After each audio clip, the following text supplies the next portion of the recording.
Assalamualaikum warahmatullahi wabarakatuh. Perkenalkan, nama saya Nasela Carendra dengan NIM akhir 216. Di sini saya akan menjelaskan mengenai hukum tata negara. Yang pertama, apa itu hukum tata negara?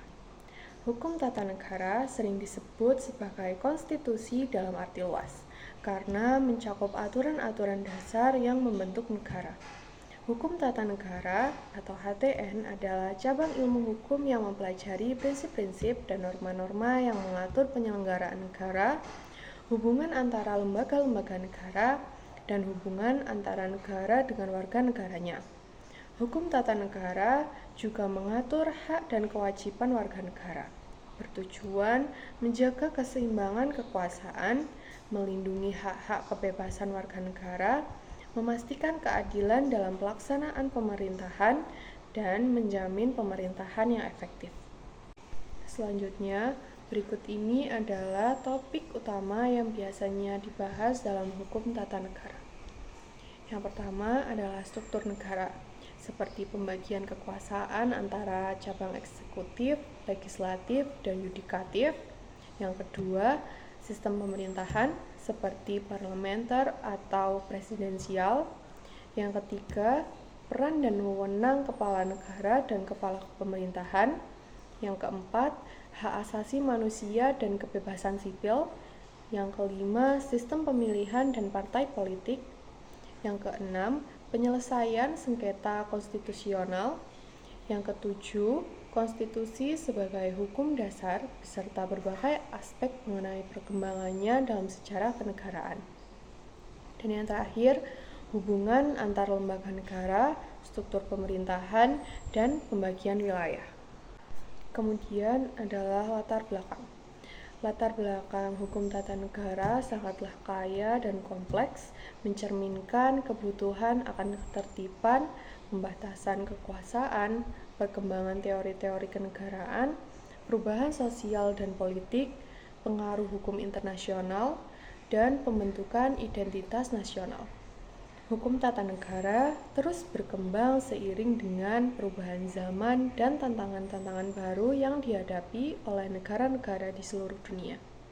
Kemudian, memahami latar belakang ini membantu kita untuk lebih menghargai pentingnya hukum tata negara dalam menjaga stabilitas negara, melindungi hak-hak warga negara, dan mewujudkan pemerintahan yang adil dan demokratis. Selanjutnya, prinsip-prinsip utama dalam hukum tata negara. Yang pertama, prinsip kedaulatan rakyat atau popular sovereignty. Misalnya seperti rakyat berhak menentukan arah dan tujuan negara melalui wakil-wakilnya yang dipilih secara demokratis. Yang kedua, prinsip negara hukum atau rule of law. Misalnya seperti setiap orang sama di hadapan hukum, pemerintah dan warga negara harus bertindak berdasarkan hukum, hukum harus adil, jelas, dan dapat diprediksi, adanya mekanisme penyelesaian sengketa yang independen dan imparsial. Selanjutnya, prinsip konstitusionalisme.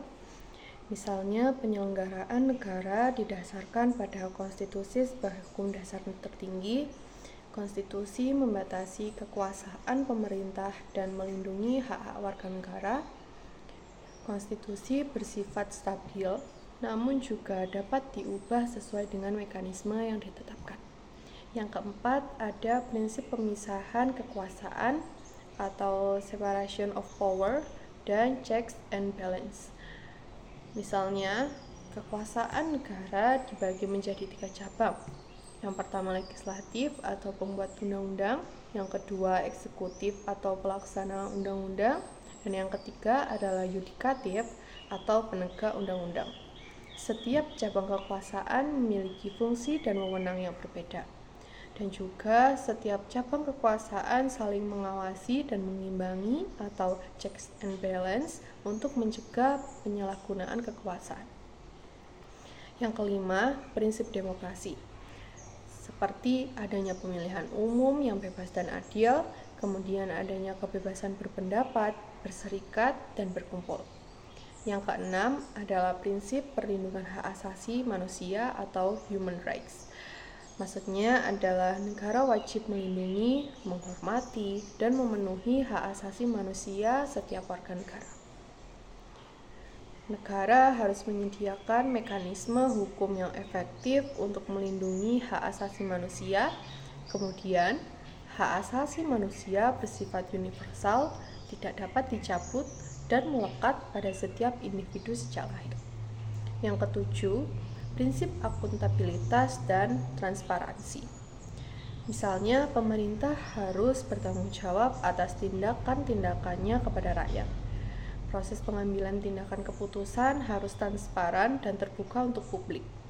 Adanya mekanisme pengawasan dan evaluasi terhadap kinerja pemerintah dan lain sebagainya. Yang terakhir adalah prinsip desentralisasi dan otonomi daerah. Tujuan desentralisasi ini adalah untuk meningkatkan efisiensi pelayanan publik dan memberdayakan masyarakat daerah. Contohnya, sebagian wewenang pemerintahan pusat didelegasikan kepada pemerintahan daerah. Kemudian, pemerintah daerah memiliki otonomi untuk mengatur dan mengurus urusan pemerintahan daerah sesuai dengan peraturan perundang-undangan. Prinsip-prinsip ini menjadi pondasi bagi penyelenggaraan negara yang baik dan berkeadilan.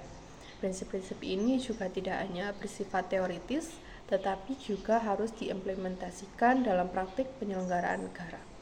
Penerapan prinsip-prinsip hukum tata negara yang konsisten akan menghasilkan pemerintahan yang bersih, efektif, dan berkeadilan. Sekian dari saya mengenai penjelasan tentang hukum tata negara. Kurang lebihnya saya mohon maaf. Wassalamualaikum warahmatullahi wabarakatuh.